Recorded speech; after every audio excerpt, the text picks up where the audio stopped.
Everyone, welcome back to my YouTube channel. और आज हम स्टार्ट करेंगे आर्टिकल 239 ऑफ इंडियन कॉन्स्टिट्यूशन से। देखो 238 हमने बीच में छोड़ा है और वो वाला जो आर्टिकल है वो क्या है, वो चला गया है, वो रिपील हो गया कॉन्स्टिट्यूशन से। अब हमने ये तो पढ़ लिया कि जो हमारा आर्टिकल 238 ऑफ इंडियन कॉन्स्टिट्यूशन है वो रिपील हो गया, पर रिपील किस कॉन्स्टिट्यूशन अमेंडमेंट में हुआ है एज वेल एज क्या था उस प्रोविजन में, वो भी हम एक बार रीड आउट करेंगे, बस ऊपर से देखना है। ठीक है, तो article 238 part 7th of Indian constitution में था, 8th में क्या है हमारी यूनियन टेरिटरीज। ठीक है, तो आर्टिकल 238 में बोला गया कि administration of part B states. अब देखो, जब हमारा इंडिया इंडिपेंडेंट हुआ था तो उसमें बहुत तरह की स्टेट्स थी। सबसे पहले जो इंडिया में मर्ज होने वाली थी, जो डेमोक्रेटिक स्टेट थी, जिनको डेमोक्रेसी चाहिए थी। अब कुछ स्टेट्स ऐसी थी जो किंग की थी, जो प्रिंसली रूल्स के अंदर थी।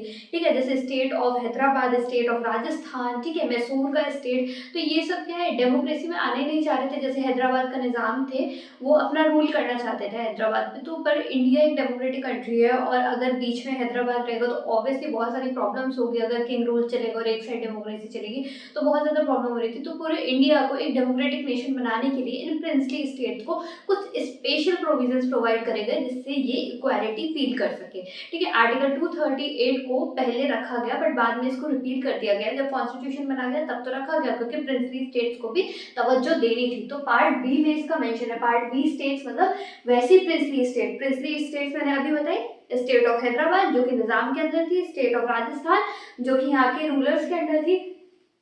ठीक है, तो इन प्रिंसली स्टेट्स का एडमिनिस्ट्रेशन कैसे होगा वो सारा आर्टिकल 238 में दे रखा था। पर उस एडमिनिस्ट्रेशन को अब इतना डीपली पढ़ने की कोई जरूरत नहीं है क्योंकि ये रिपील हो गया था bye 7th constitutional amendment in 1956 में से।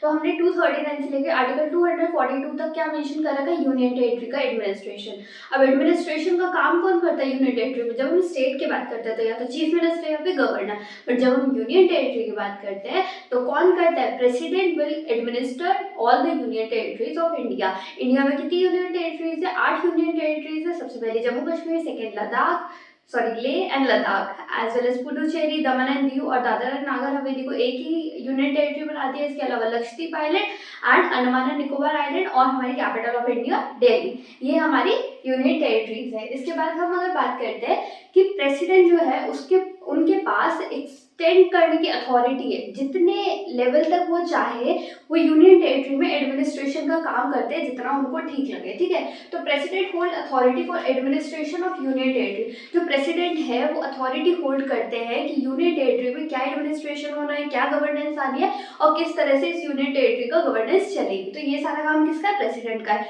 और प्रेसिडेंट ही अपॉइंट करते हैं, ही अपॉइंट्स मतलब ही कौन? President appoints administrator. एडमिनिस्ट्रेटर भी होगा, जैसे स्टेट की बात करें स्टेट का भी एडमिनिस्ट्रेटर है, इंडिया की बात करें इंडिया का भी एडमिनिस्ट्रेटर है।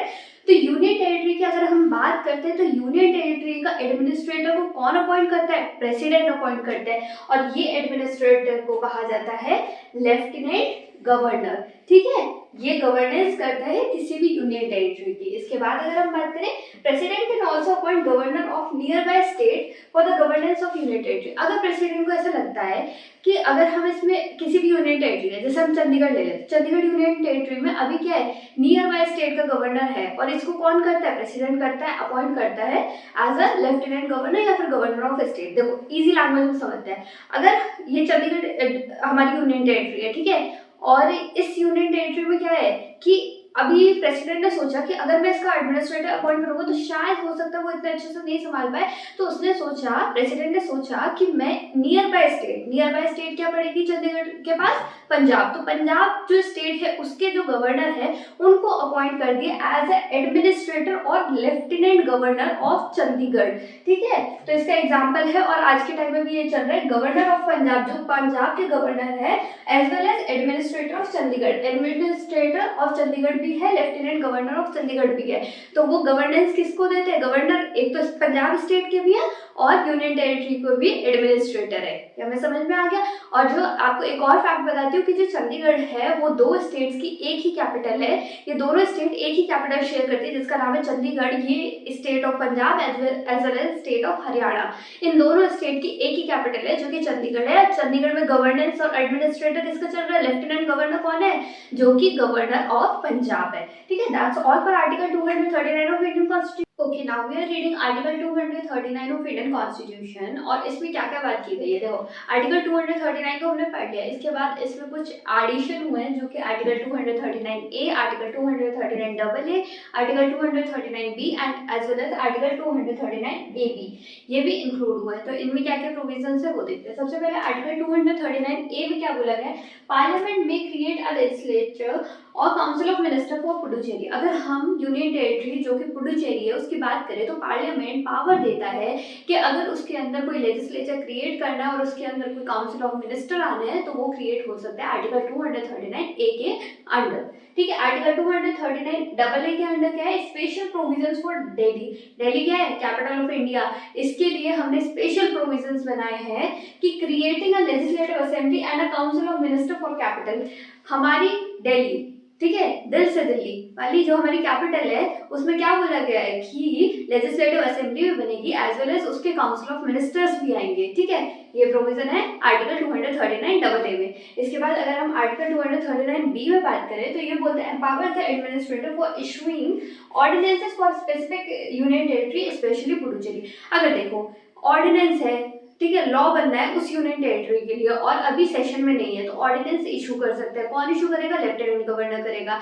ठीक है, पुडुचेरी में with the ascent of president. ठीक है, ये बात आ गई। और इसके बाद स्पेशली ये प्रोविजन पुडुचेरी के लिए रखा गया है कि आर्टिकल 239 बी में अगर कोई लॉ बनना है और अभी पावर में नहीं चल रहा है या फिर सेशन नहीं चल रहा है तो फिर हम ऑर्डिनेंस इशू कर सकते हैं जो कि same equal amount of power रखेगा जैसे कोई नॉर्मल लॉ रखता है किसी भी यूनियन टेरिटरी के अंदर। और उसके बाद फिर ये ऑर्डिनेंस का जो भी लॉ होगा वो बाद में रिव्यू होता रहेगा या फिर जो भी होगा आगे प्रोसीजर वो चलता रहेगा।